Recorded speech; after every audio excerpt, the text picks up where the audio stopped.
Hello welcome to guys. तो जैसा कि आपको पता है, आज मैं आपकी वीडियो लाया हूँ आपके लिए। ये देखिए मेरे को फ़ोन आया था तो मैं इसको ठीक करने के लिए पहुँच गया हूँ और इसे ठीक करेंगे। इसकी चाबी जो फट चुकी थी वो हम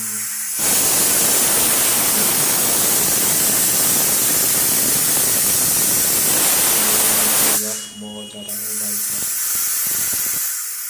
बहुत ही डेंजर गन, बहुत ही ज़्यादा दूर पे रहा ये जमने का पूरा था। और साथ में ये प्रेस के लिए देखिए मैं आपको दिखाता हूँ। जैसा कि आप देख रहे हैं यहाँ तो एक अपनी गाइड का आपको पता ही होगा। ये देखिए